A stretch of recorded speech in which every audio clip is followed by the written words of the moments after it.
ವೀಕ್ಷಕರೇ, ಲೋಕ ಸಮರ ರಂಗೇರ್ತಾ ಇದೆ. ತುಮಕೂರಿನಲ್ಲೂ ಕೂಡ ಏನು ಲೋಕಸಭೆ ಚುನಾವಣೆಯ ರಂಗು ಕಾವೇರ್ತಾ ಇದೆ. ದಿನನಿತ್ಯ ಕೂಡ ಏನೋ ಒಂದು ರಾಜಕೀಯ ಅಖಾಡ ರಂಗೇರಿದೆ ಅಂತಲೇ ಹೇಳಬಹುದು.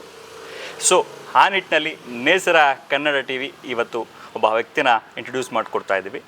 ಏನು ಕಳೆದ ವಿಧಾನಸಭಾ ಚುನಾವಣೆಯಲ್ಲಿ 47,000 ಮತಗಳನ್ನು ಪಡೆದಿರ್ತಾರೆ.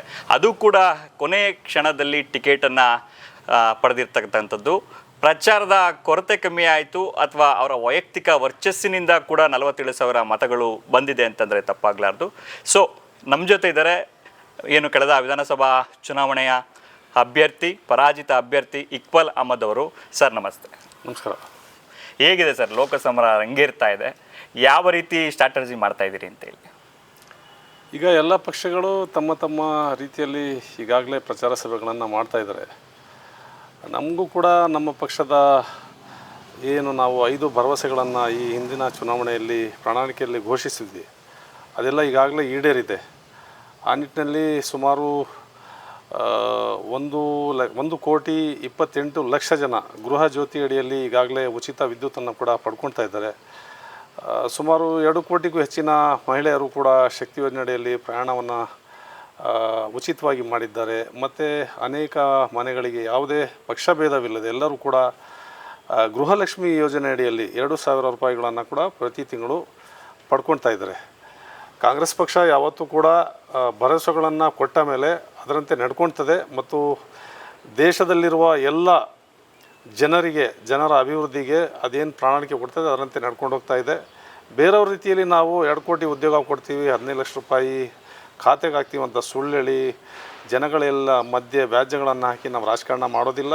ನಾವು ದೇಶದ ಹಿತರಕ್ಷಣೆಗೆ, ದೇಶದ ಅಭಿವೃದ್ಧಿಗೆ, ಅದು ಯಾವುದೇ ವರ್ಗವಾಗಿರ್ಬೋದು, ರೈತ ವರ್ಗ ಆಗಿರ್ಬೋದು, ಕಾರ್ಮಿಕ ವರ್ಗವಾಗಿರ್ಬೋದು, ಶಿಕ್ಷಣ ಕ್ಷೇತ್ರವಾಗಿರ್ಬೋದು, ಆರೋಗ್ಯ ಕ್ಷೇತ್ರವಾಗಿರ್ಬೋದು, ಎಲ್ಲರಿಗೂ ಕೂಡ ಆರ್ಥಿಕವಾಗಿ ಬಲಾಢ್ಯರಾಗಬೇಕು, ಎಲ್ಲರೂ ಕೂಡ ಸಮಾನತೆಯಿಂದ ಬಾಳಬೇಕು. ಈಗಾಗಲೇ ಜನಕ್ಕೆ ಅರ್ಥ ಆಗಿದೆ. ಜನ ಕಾಂಗ್ರೆಸ್ ಪಕ್ಷದ ಪರ ಇದ್ದಾರೆ.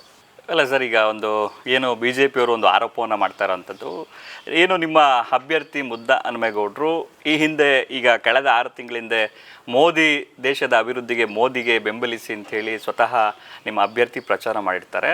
ತದನಂತರ ಈ ಕಾಂಗ್ರೆಸ್ಸಿಂದ ಅಭ್ಯರ್ಥಿಯಾಗಿ ನಿಂತಿರೋವಂಥದ್ದು, ಈ ಬಗ್ಗೆ ಯಾವ ರೀತಿ ಹೇಳಿಕೆ ನೀಡ್ತೀರಿ ಅಂತೇಳಿ? ಸನ್ಮಾನ್ಯ ಮಾಜಿ ಪ್ರಧಾನಿಗಳಂಥ ದೇವೇಗೌಡರು ಹೋದ ಲೋಕಸಭಾ ಚುನಾವಣೆಯಲ್ಲಿ ಮೈತ್ರಿ ಪಕ್ಷದ ಅಭ್ಯರ್ಥಿಯಾಗಿ ಈ ಕಣಕ್ಕಿಳಿದಿದ್ರು ತುಮಕೂರು ಲೋಕಸಭಾ ಕ್ಷೇತ್ರದಲ್ಲಿ. ಈಗ ಅವರು BJP ಪರ ಬ್ಯಾಟಿಂಗ್ ಮಾಡ್ತಾ ಇದ್ದಾರೆ.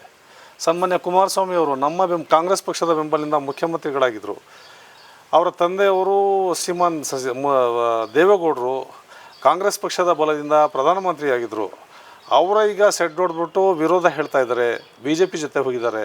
ಇದು ಬರೀ ಅಧಿಕಾರಕ್ಕಾಗಿ ಮಾಡ್ತಾ ಇರೋ ರಾಜಕಾರಣ. ಅದು ಮುದ್ದಹನುಮೇಗೌಡರ ಹಕ್ಕನ್ನು ಅವರು ಕಸಿದುಕೊಂಡಿದ್ದರು. ಆ ಹಕ್ಕನ್ನು ಮತ್ತೆ ಕಾಂಗ್ರೆಸ್ ಅವ್ರನ್ನ ಕೊಟ್ಟು ಮತ್ತೆ ಸಂಸದನಾಗಿ ಮಾಡಲು ಪ್ರಯತ್ನ ಆಗ್ತಾಯಿದೆ. ಅದರಲ್ಲಿ ಯಾವುದೇ ಲೋಪದೋಷ ಇಲ್ಲ. ಅವ್ರು ಬೇಜಾರಾಗಿ ಹೋಗಿದ್ದರು, ಅವ್ರ ಹಕ್ಕನ್ನು ಕಸಿದುಕೊಂಡಿರೋದಕ್ಕೆ ಬೇಜಾರಾಗಿ ಹೋಗಿದ್ದರು. ಅವ್ರು ವಾಪಸ್ ಬಂದಿದ್ದಾರೆ. ಸನ್ಮಾನ್ಯ ದೇವೇಗೌಡರಿಗೆ ನಾನು ಈ ಮುಖಾಂತರ ಕೇಳ್ಕೊಳ್ತೇನೆ, ಅವರು ಪ್ರಧಾನಿಯಾಗಿದ್ದಂಥವ್ರು ನಮ್ಮ ಹಿರಿಯರವರು, ಅವರು ನ್ಯಾಯವನ್ನು ಒದಗಿಸ್ಕೊಡ್ಬೇಕು. ಅವರ ಏನು ಸೀಟನ್ನು ಅವರು ಈ ಹಿಂದೆ ಮೈತ್ರಿ ಸರ್ಕಾರದಲ್ಲಿ ಮೈತ್ರಿ ಪಕ್ಷದಿಂದ ಕಸಿದುಕೊಂಡಿದ್ರು. ಈಗ ಮತ್ತೆ ಕಾಂಗ್ರೆಸ್ ಪಕ್ಷ ಅವರನ್ನು ನ್ಯಾಯ ಕೊಟ್ಟಿದೆ.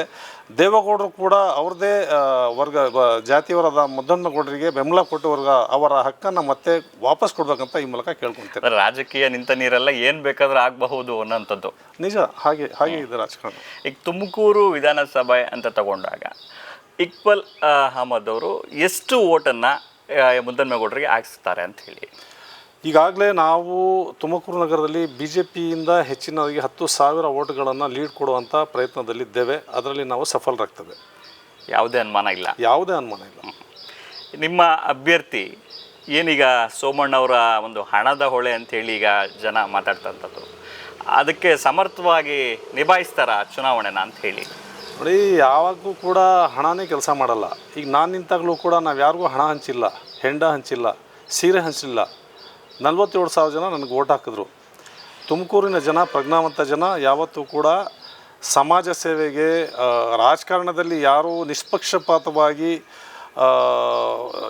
ಈ ರಾಜ್ಯದ, ಈ ಜಿಲ್ಲೆಯ, ಈ ದೇಶದ ಅಭಿವೃದ್ಧಿಗೆ ಕೆಲಸ ಮಾಡಿದ್ದಾರೆ ಅಂಥವ್ರನ್ನ ಗುರುತಿಸ್ತಾರೆ. ಮುದ್ದಹನುಮೇಗೌಡರಿಗೂ ಕೂಡ ಬೆಂಬಲಿಸ್ತಾರೆ. ಜೊತೆಗೆ ಮುದ್ದನ್ಮೇಗೌಡರು ಈಗ ಆಲ್ರೆಡಿ ಜಿಲ್ಲಾದ್ಯಂತ ಒಂದು ಏನು ಸುತ್ತಾಡಿಕೊಂಡು ಇವತ್ತು ಒಂದು ಸಂಘಟಿಸ್ತಾ ಇರುವಂಥದ್ದು. ತುಮಕೂರಿನಲ್ಲಿ 32 ವಾರ್ಡ್ನಲ್ಲೂ ಕೂಡ ಈಗ ಆಲ್ರೆಡಿ ಪ್ರಚಾರವನ್ನು ನಡೆದಿದೆಯಾ ಅಂತ ಹೇಳಿ. ಈಗಾಗಲೇ ಪ್ರಚಾರ ಶುರು ಮಾಡಿ ನಾವು 15 ದಿನ ಆಗಿದೆ. 15 ದಿವಸದಿಂದ ಕೂಡ ಆ ಸೀರಿಯಲ್ ನಂಬರ್ ಸಿಕ್ಕಿರಲಿಲ್ಲ, ಅದರಿಂದ ನಾವು ಹಾಗೆ ಮಾಡ್ತಿದ್ವಿ. ಮೊನ್ನೆ ಸಿಕ್ಕಿದೆ, ಅದರಿಂದ ಅದಾದಮೇಲೆ ಅಧಿಕೃತವಾಗಿ ಎಲ್ಲ ವಾರ್ಡ್ಗಳಲ್ಲೂ ಕೂಡ ಈಗಾಗಲೇ ಪ್ರಚಾರ ನಡೀತಾ ಇದೆ. ಅದರಿಂದ ಕೊರತೆ ಇಲ್ಲ. 30 ವರ್ಷಗಳ ಕಾಲ ಸತತವಾಗಿ ಒಂದೇ ಪಾರ್ಟಿನಲ್ಲಿ ನೀವು ಕೆಲಸವನ್ನು ಮಾಡಿಕೊಂಡು ಪಕ್ಷದಲ್ಲಿ ಇರೋವಂಥದ್ದು. ಈಗ ಏಕಾಏಕಿ ಈಗ ಎನ್ ಗೋವಿಂದರಾಜ್ JDSನ ಪರಾಜಿತ ಅಭ್ಯರ್ಥಿ ಬಂದು ನಿಮ್ಮಲ್ಲಿ ಸೇರ್ಪಡಾಗಿರೋಂಥದ್ದು ನಿಮಗೆ ಪ್ಲಸ್ಸಾ ಅಥವಾ ಮೈನಸ್ಸಾ? ನಮಗೆ ಪ್ಲಸ್ಸು ಇಲ್ಲ ಮೈನಸ್ಸು ಇಲ್ಲ. ಯಾಕೆಂದರೆ ಈಗ ಪಕ್ಷಾಂತರ ಮಾಡುವಂಥವ್ರು, ಈಗ ಜಗದೀಶ್ ಶೆಟ್ಟರ್ ಅವರು ಕೂಡ ಕಾಂಗ್ರೆಸ್ಸಿಗೆ ಬಂದಿರು, ಮತ್ತೆ BJPಗೆ ಹೋದರು. ಈಗ ಸೌದಿಯವರು ನಮ್ಮ ಜೊತೆ ಇದ್ದಾರೆ. ಇದು ರಾಜಕಾರಣದಲ್ಲಿ ಸಹಜ, ಎಲ್ಲರೂ ಕೂಡ ಪಕ್ಷವನ್ನು ಬದಲಾವಣೆ ಮಾಡ್ತಾರೆ. ಆ ನಿಟ್ಟಿನಲ್ಲಿ ಈಗ ಗೋವಿಂದರಾಜು ಬಂದಿರೋ ಕಾರಣದಿಂದ ನಮಗೆ ಸ್ವಲ್ಪ ಪ್ಲಸ್ ಆಗ್ಬೋದು ಅನ್ನೋ ಒಂದು ಅಂದಾಜಿದೆ. ಅದರಲ್ಲಿ ಆ ಗೋವಿಂದರಾಜು ಅವರ ಯಾವ ರೀತಿಯ ಕಾರ್ಯಪ್ರವೃತ್ತರಾಗಿ ಕಾಂಗ್ರೆಸ್ಗೆ ಮತ ಹಾಕಿಸುವಲ್ಲಿ ಅವ್ರು ಸಫಲರಾಗ್ತಾರೆ, ಅದರ ಮೇಲೆ ಡಿಪೆಂಡ್ ಆಗ್ತದೆ. ಅಂದರೆ ಮನಸ್ಸಿಂದ ವೆಲ್ಕಮ್ ಇದೆ, ಆರ್ಟಿ ವೆಲ್ಕಮ್ ಇದೆ. ಮನಸ್ಸಿಂದ ವೆಲ್ಕಮ್ ಅನ್ನೋದಕ್ಕಿಂತ ಜಾಸ್ತಿ ಹೆಚ್ಚಿನದಾಗಿ ಇದು ಪಕ್ಷದ ಒಳಿತಿಗಾಗಿ ಮತ್ತು ದೇಶದ ಹಿತರಕ್ಷಣೆಗಾಗಿ ಏನು ಕಾಂಗ್ರೆಸ್ ಪಕ್ಷದ ಅಧ್ಯಕ್ಷ ಅಂತ ಸನ್ಮಾನ್ಯ DK ಶಿವಕುಮಾರ್ ಸಾಹೇಬರು ಮತ್ತು ನಮ್ಮ ಜಿಲ್ಲಾ ಉಸ್ತುವಾರಿ ಮಂತ್ರಿಗಳು, ನಮ್ಮ ನಾಯಕರಾದ ಪರಮೇಶ್ವರ್ ಸಾಹೇಬರು, ಸಿದ್ದರಾಮಯ್ಯವರು, ಇವರೆಲ್ಲರೂ ಕೂಡ ಎಲ್ಲರ ಒಳಿತಿಗಾಗಿ ನಿರ್ಧಾರ ತಗೊಳ್ಳುವಂಥದ್ದು, ಈ ರಾಜ್ಯದ ಒಳಿತಿಗಾಗಿ ನಿರ್ಧಾರ ತಗೊಳ್ಳುವಂಥದ್ದು. ಆ ನಿಟ್ಟಿನಲ್ಲಿ ಅವರಿಗೆ ಅಪ್ಪಣೆಯನ್ನು ಕೊಟ್ಟಿದ್ದಾರೆ, ಅವ್ರು ಬಂದಿದ್ದಾರೆ. ಅದಕ್ಕೆ ನಾವು ಸ್ವಾಗತ ಮಾಡ್ತೇವೆ. ಅಲ್ಲ, ಎಲ್ಲ ಒಂದು ಕಡೆ ಯಾರೋ ಕಟ್ಟಿದ ಹುತ್ತಕ್ಕೆ ಬಂದು ಹಾವು ಸೇರ್ಕೊಳ್ಳೋ ಹಾಗೆ ಗೋವಿಂದರಾಜು ಬಂದು ಸೇರ್ಕೊಂಡ್ರು ಅಂತ ಒಂದು ಕಡೆ ಇಲ್ವಾ ಅಂತ ಹೇಳಿ. ನೋಡಿ, ನಿಮಗೆ ಒಂದು ಉದಾಹರಣೆಗೆ ಹೇಳ್ತೇನೆ. ಈ ರಾಜ್ಯ ಆಗಲಿ ರಾಷ್ಟ್ರದಲ್ಲೇ ಆಗಲಿ ಸಾಮಾಜಿಕ ನ್ಯಾಯದಲ್ಲಿ ಪಕ್ಷ ತತ್ವ ಸಿದ್ಧಾಂತಗಳಿಗೆ ಒಲಿಸ್ಕೊಂಡು ಹೋಗುವಂಥ ಪಕ್ಷ ಕಾಂಗ್ರೆಸ್ ಪಕ್ಷ. ನೀವು ಹೇಳ್ತಾ ಇರೋ ರೀತಿಯಲ್ಲಿ ಎನ್ ಗೋವಿಂದರಾಜು ಅವರು ಬಂದ ತಕ್ಷಣವೇ ನಮ್ಮ ಹಕ್ಕನ್ನು ಅವ್ರಿಗೆ ಕೊಟ್ಬಿಡ್ತಾರ ಅನ್ನೋ ರೀತಿಯಲ್ಲಿ ಒಂದು ಸಂಶಯವನ್ನು ವ್ಯಕ್ತಪಡಿಸಿದ್ರು ಅನ್ನೋದನ್ನು ನಾನು ಅರ್ಥ ಮಾಡ್ಕೊಳ್ತಾ ಇದ್ದೀನಿ. ಆ ರೀತಿಯಾದ ಯಾವುದೇ ಸಂಶಯ ಬೇಡ. ಸಾಮಾಜಿಕ ನ್ಯಾಯದಡಿಯಲ್ಲಿ ಎಲ್ಲ ಸಮುದಾಯಗಳನ್ನು ಒಟ್ಟುಗೂಡಿಸಿಕೊಂಡು ಕಾಂಗ್ರೆಸ್ ಪಕ್ಷ ನ್ಯಾಯವನ್ನು ಒದಗಿಸ್ಕೊಡ್ತದೆ. ಈ ಹಿಂದೆಲೂ ಕೂಡ 11 ಕ್ಷೇತ್ರಗಳು ಏನಿದೆ ತುಮಕೂರು ಜಿಲ್ಲೆಯಲ್ಲಿ, ಅದರಲ್ಲಿ ಒಂದನ್ನು ಅಲ್ಪಸಂಖ್ಯಾತರಿಗೆ ಕೊಡ್ಕೊಂಡು ಬರ್ತಾಯಿದ್ರೆ ಅದನ್ನು ಪ್ರತಿಪಾದಿಸ್ಕೊಂಡು ಮುಂದಕ್ಕೂ ಹೋಗ್ತೇವೆ. ರಾಜ್ಯದಲ್ಲಿ ಎಷ್ಟು ಸೀಟ್ನ ಗೆಲ್ಲುವ ನಿರೀಕ್ಷೆ ಇದೆ? ಈಗಾಗಲೇ ನಮ್ಮ ನಾಯಕರು ಹೇಳ್ದಂಗೆ ನಾವು 20ರಿಂದ ಹೆಚ್ಚಿನದಾಗಿ ಸೀಟ್ಗಳನ್ನು ಗೆಲ್ಲುವಂಥ ಅಂದಾಜಿದೆ. ಅದರಲ್ಲಿ ಸಫಲರಾಗುವಂಥ ಪ್ರಯತ್ನಗಳನ್ನು ನಾವು ಮಾಡ್ತಾ ಇದ್ದೇವೆ. ಈಗ BJP ಅಂತ ಬಂದಾಗ ನಮ್ಮ ನಾಯಕರು ನಮ್ಮ ಪ್ರಧಾನಿ ಅಭ್ಯರ್ಥಿ ಅಂತ ಹೇಳಿ ಅವ್ರು ಘೋಷಣೆ ಮಾಡ್ತಾರಂಥದ್ದು, ಅವರ ಮುಖಾನ ಇಟ್ಕೊಂಡು ಓಟ್ ಕೇಳ್ತಾ ಇರೋಂಥದ್ದು. ಬಟ್ ನಿಮ್ಮಲ್ಲಿ ಯಾರ ಇದನ್ನ ಇಟ್ಕೊಂಡು ಓಟ್ ಕೇಳ್ತೀರಿ ಅಂತ ಒಂದು ಆರೋಪನ ಮಾಡ್ತಾ ಇದ್ದಾರೆ. ನಮಗೆ ಕಾಂಗ್ರೆಸ್ ಪಕ್ಷನೇ ಮುಖ್ಯ. ಕಾಂಗ್ರೆಸ್ ಪಕ್ಷದಲ್ಲಿ ಅನೇಕ ನಾಯಕರುಗಳಿದ್ದಾರೆ. ಅದು ನಾವು ಫಲಿತಾಂಶವಾದ ಮೇಲೆ ಸೂಕ್ತವಾದ ನಿರ್ಧಾರವನ್ನು ಹೈಕಮಾಂಡ್ ತಗೊಂಡು ಪ್ರಧಾನಮಂತ್ರಿ ಯಾರು ಮಾಡಬೇಕಂತ ಮಾಡ್ತದೆ.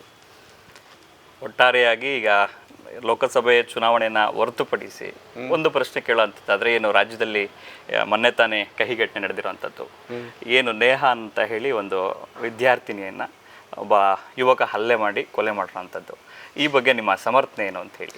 ಯಾವ ರೀತಿಯ ಸಮರ್ಥನೆಯೂ ಇಲ್ಲ. ಕ್ರಿಮಿನಲ್ಗಳು ಯಾವತ್ತೂ ಕ್ರಿಮಿನಲ್ಗಳೇ. ನೇಹಾ ಆಗಿರ್ಬೋದು ಅಥವಾ ಮಂಗಳೂರಿನ ಮೊನ್ನೆಯ ಸಭಾನು ಏನೋ ಅವರ ಹೆಸರು ನಾನು ಮರ್ತಿದ್ದೇನೆ, ಅವ್ರ ಮನೆಯಲ್ಲಿ 5 ಜನಕ್ಕೆ ಕೊಲೆ ಮಾಡಿದಂಥ ಪ್ರವೀಣ್ ಆಗಿರ್ಬೋದು, ಇಬ್ಬರು ಕ್ರಿಮಿನಲ್ಗಳೇ. ಅದಕ್ಕೆ ಜಾತಿಯ ಲೇಪನ ಕಟ್ಟುವಂಥದ್ದು ಅವಶ್ಯಕತೆ ಯಾರಿಗೂ ಇಲ್ಲ. ಅವರ ಏನು ದ್ವೇಷ ಅಸೂಯೆಯನ್ನು ಇಟ್ಕೊಂಡಿದ್ದಾರೆ ಎಲ್ಲ ಜಾತಿಗಳಲ್ಲೂ ಇದ್ದಾರೆ. ಅದಕ್ಕೆ ಬಣ್ಣ ಬಳಿಯುವಂಥ ಕೆಲಸ ನಾವು ಮಾಡಲ್ಲ. ರಾಜಕಾರಣದಲ್ಲಿ ಯಾವತ್ತೂ ಕೂಡ ಮನಸ್ಸುಗಳನ್ನು ಒಡೆಯುವಂಥ ಕೆಲಸ, ಜಾತಿಗಳನ್ನು ಒಡೆಯುವಂಥ ಕೆಲಸ ಯಾವತ್ತೂ ಕೂಡ ಮಾಡಬಾರ್ದು. ಈ ದೇಶ ಜಾತ್ಯತೀತ ದೇಶ, ಎಲ್ಲರಿಗೂ ಸೇರಿದಂಥ ದೇಶ. ಅವನು ಯಾವನು ಮಾಡಿದಾನೆ ಅವನಿಗೆ ತಕ್ಕ ಶಿಕ್ಷೆ ಕೊಡಲಿ, ಗಲ್ಲಿಗೇರಿಸಲಿ ಅಂತ ನಾನು ಈ ಮೂಲಕ ಕೇಳ್ಕೊಳ್ತೇನೆ. ಎಸ್ ವೀಕ್ಷಕರೇ, ನೋಡಿದ್ರಲ್ಲ, ಇದಾಗಿತ್ತು ಇಕ್ಬಾಲ್ ಅಹಮದ್ ಅವರ ಮನದಾಳದ ಮಾತು. ನಮ್ಮ ಪಕ್ಷಕ್ಕೆ ಯಾರು ಬೇಕಾದರೂ ಬರ್ಬೋದು, ನಾವು ಸ್ವಾಗತವನ್ನು ಮಾಡ್ತೀವಿ. ನಮ್ಮ ಜೊತೆಯಲ್ಲಿ ಅವರು ಕೂಡ ಸಹೋದರರ ರೀತಿಯಲ್ಲಿ ನೋಡ್ಕೋತೀವಿ ಅನ್ನೋಂಥದ್ದು. ಆದರೆ ಒಂದು ಕಡೆ 10,000 ಲೀಡ್ಗಳನ್ನು ನಾನು ತಂದುಕೊಡ್ತೇನೆ ಮುದ್ದನ್ಮೇಗೌಡರಿಗೆ ಅಂತ ಹೇಳಿರುವಂಥ ವಿಶ್ವಾಸವಾದಂತಹ ಮಾತು ಇಕ್ಬಾಲ್ ಅಹಮದ್ ಅವರ ಮನದಾಳದ ಮಾತಾಗಿತ್ತು. ಇದಾಗಿತ್ತು ಇವತ್ತಿನ ವಿಶೇಷ ಕಾರ್ಯಕ್ರಮ. ನೋಡ್ತಾ ಇರಿ ನೇಸರ ಕನ್ನಡ TV, ಸದಾ ನಿಮ್ಮೊಂದಿಗೆ.